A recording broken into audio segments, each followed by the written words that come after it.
There is a strange kind of silence that surrounds a man who is too good at what he does. It's not admiration. It's not awe. It's something colder, a silence that comes when greatness becomes expected and expectations become a trap.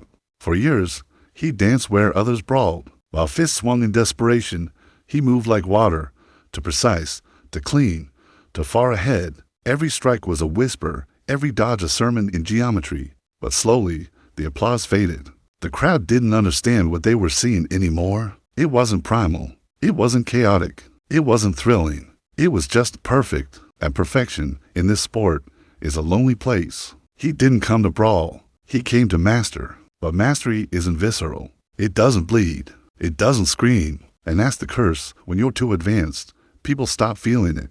They stop feeling you. Because they don't want a technician. They want a warlord. They want drama, not dominance. And so, the more he evolved, the less they cheered. What was once described as artistry is now mocked as evasion. What once drew gasps now draws groans. He isn't less brilliant. He's simply unrelatable. The fighter who once inspired now irritates. Because he reminds everyone just how far behind they are. And that's where the resentment begins. Not because he's lost it, but because he hasn't. Because he still controls the space between seconds. Still makes elite athletes look like amateurs. Still walks into a cage with nothing but silence in his chest and solves chaos like a puzzle. But none of it feels right anymore. Not to the crowd, not to the critics, not even to him. When you're too technical, people don't see the war you're fighting, only the war they wanted. And when you win without violence, they say you didn't fight at all. That's the paradox he lives in. He gave the sport its cleanest lines, and in return, the sport gave him booze. He brought strategy into a world that only understands struggle. He brought IQ into a game that worships hard, and the irony is cruel. In becoming the good to lose, he became the boring to love. For a man who made the cage a canvas, he now stands inside it like a stranger to his own legacy. Not because the world stopped watching, but because they stopped understanding. The numbers say he's dominant. The record says he's a champion, but none of that matters when the crowd decides they're bored. Because in this world, dominance is only celebrated when it bleeds. He doesn't bleed often, and when he does, it's usually on his terms, in bursts of control, not chaos. But control doesn't sell pay-per-views, and that's the trap he's in now. When he wins, it's not enough. When he loses, it's unforgivable. That's the razor-thin line between greatness and public execution. Fighters are judged not just by results, but by how those results feel. And his don't feel like war. They feel like work. Every jab he throws is calculated. Every movement is risk-managed. He's playing chess in a sport that craves checkers, blood, not brilliance, explosions, not equations. And so the crowd turns, not because he isn't effective, but because he isn't entertaining in the way they demand. They came for carnage. He gave them craft. They wanted chaos. He gave them clarity, and now they resent him for it. He's too good to be the underdog, to control to be the villain, too smart to be reckless. He doesn't fit any of the roles they want him to play, and so they invent one, the coward, the one who runs, the one who doesn't engage, the one who just wants to point fight. But they don't see what he sees. They don't see the feints, the setups, the traps. They don't see the hours spent solving opponents like equations. All they see is a man who doesn't give them blood, and in this arena, that's worse than losing. Because at least when you lose in war, you gave the people what they paid for, a spectacle, a reason to stand, a reason to scream. He gives them silence, and silence is unforgivable. The higher he climbs, the less he's allowed to do anything but destroy. Methodical wins aren't enough. Dominance isn't enough. Only destruction will satisfy now. But that's not who he is. That's not how he wins. And so he becomes a paradox, a master punished for his mastery, a champion resented for his consistency. Because fans don't want to understand the fight. They want to feel it. And when you deny them that, they deny you everything. That's the price of being clinical, of being calm, of being better. Because if they're not entertained, they'd rather see you fall. There's no hiding when you're the standard. No mercy when you're the one everyone trains to dethrone. That's the weight he carries. The pressure of being the blueprint for greatness. And the bullseye that comes with it.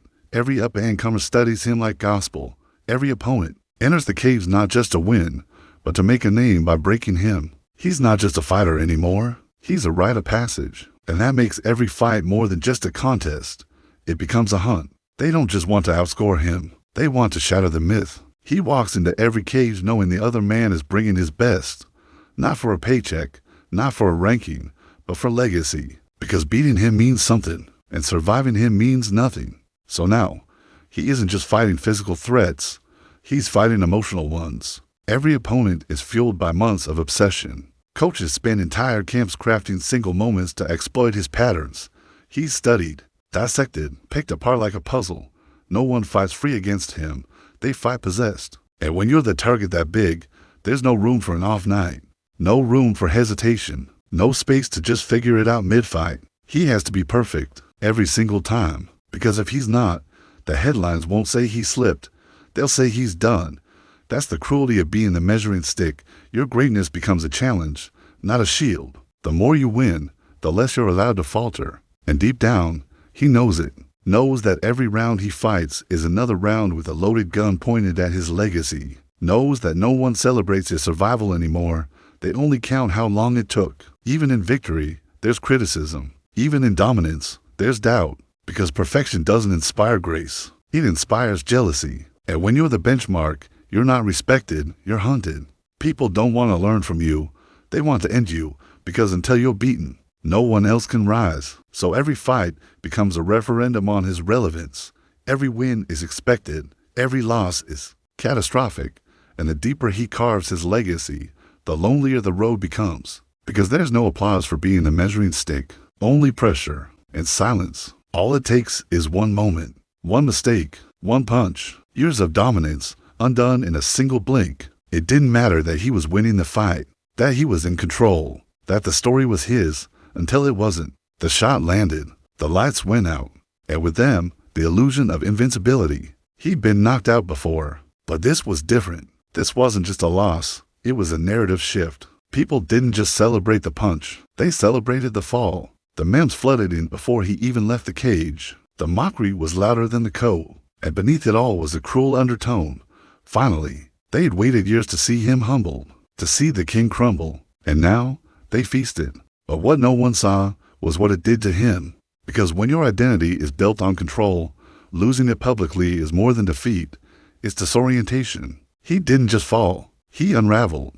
For the first time, the cage felt unfamiliar. The walls closed in, not because of fists, but because of doubt. He wasn't just fighting opponents anymore. He was fighting ghosts of expectations, of ridicule, of his own mind replaying that night over and over like a punishment. People forget that kind of loss lingers. It invades the gym, the hotel, the silence of late night thoughts. And what hurt most wasn't the punch. It was the way the world changed afterward. How quickly fans turned. How analysts dissected him like a body on a table. Suddenly, the word exposed hung over everything. Not beaten, exposed, as if all the brilliance before it meant nothing. As if that moment revealed who he really was, rather than who he'd always defied being. He came back, of course, fought again, won again, but something in the air had shifted.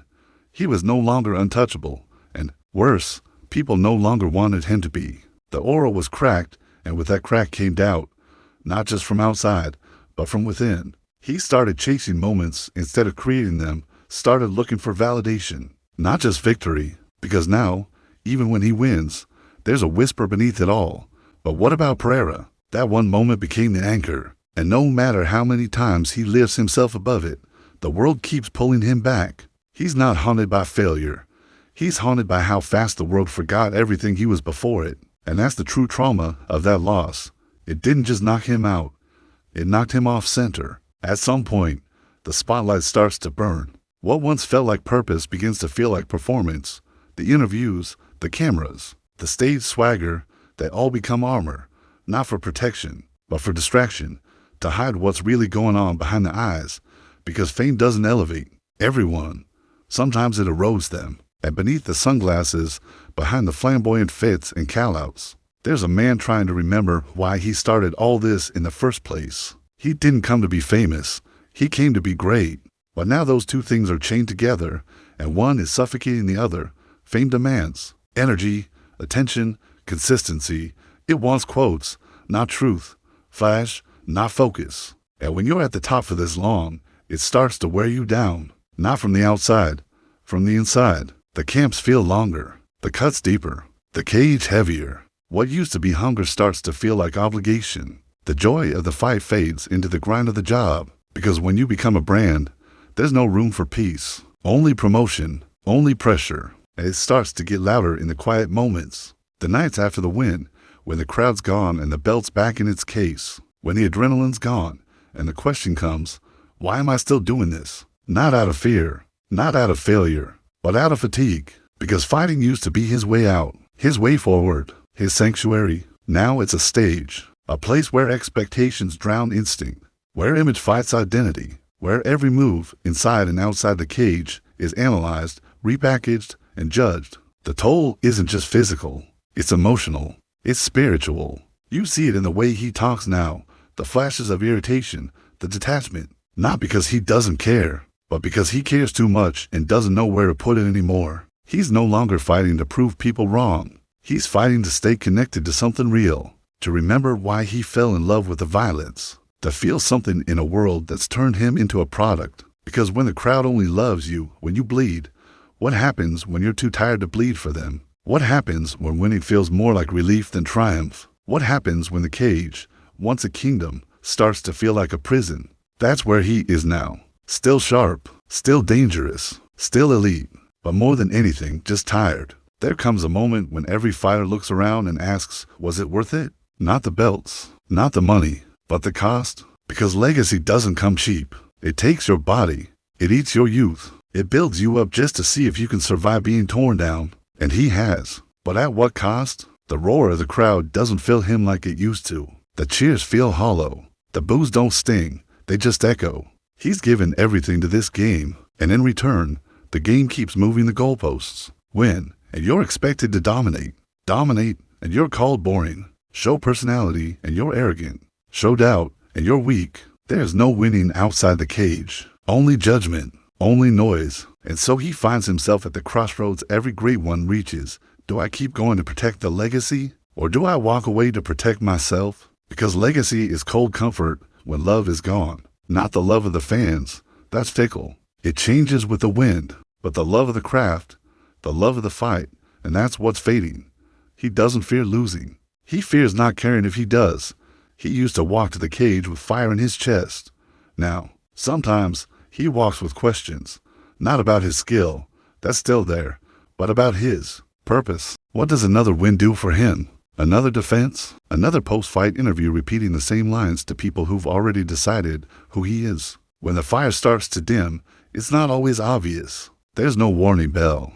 Just a slow erosion of joy. And the deeper he carves his name into the history books, the more he wonders if the books were ever worth writing. Because the real fight isn't just in the cage anymore. It's in the hotel room at night. In the training sessions where the body screams, in the silence after the arena clears out. That's the final dilemma. Not whether he's still great, not whether he could still win, but whether winning still matters to him. Because when the applause dies down, when the critics move on, when the cameras turn away, the only thing left is you. And if the fight doesn't fill you anymore, then no title ever will.